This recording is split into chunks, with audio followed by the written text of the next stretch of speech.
आम्ही 2009 मध्ये 3 गायनेकोलॉजिस्ट म्हणून एक युनिट चालू केलं होतं.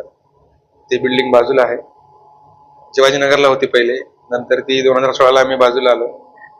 2016 नंतर आम्हाला 2000 नंतर असं कळायला लागले की जागा आपली अपुरी पडते, पेशंटची खूपच हेंडसाळ होते, खूप वेळ लागतो पेशंटला आल्यानंतर वापस जायला.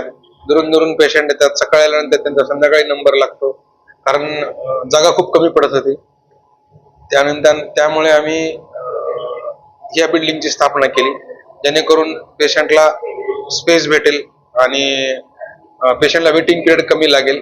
आणि या हॉस्पिटलमध्ये आम्ही अत्याधुनिक असे यंत्र, 3D लॅप्रोस्कोपी, ऑब्स्टेटिक आयसीयू, जे की नांदेडमध्ये ऑब्स्टेटिक आयसीयू असं स्पेशल नाही आहे, वेगळं औरंगाबादला पण नाही. आपल्याला इथल्या पेशंटला एकतर जावं लागतं हैदराबादला किंवा मुंबईला किंवा पुण्याला.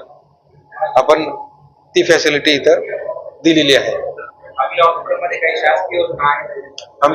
शासकीय योजना, जे फक्त इन्शुरन्सचे जे पेशंट असतात, ऑब्स्टेटिकला डिलिव्हरीला हे शासकीय योजना गव्हर्नमेंट देत नाही, कारण वुमन्स हॉस्पिटल आहेत गव्हर्नमेंटचे खूप सारे, त्याच्यामुळे जसं युरोलॉजी न्यूरोलॉजीला जसं भेटतात ना तसे येत नाही.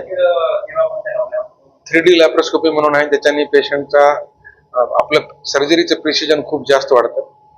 आणि दुसरं म्हणजे ऑब्स्टेटिक आयसीयू, जे ऑब्स्टेटिक आयसीयू आम्हाला जनरल आयसीयूला ऍडमिट करावं लागतं पेशंटला, तिथं गायनेकोलॉजिस्ट नसतात, ती कम्प्लिटनेस नसतं, जे फिजिशियन आणि गायनेकची टीम लागते. आता इथं अंडर वन रूफ गायनेक आणि आयसीयूची टीम अंडर वन रूफ म्हणजे याच हॉस्पिटलला आहे. आता टोटल केलं तर 250 स्टाफ आहे आमच्याकडे, 250.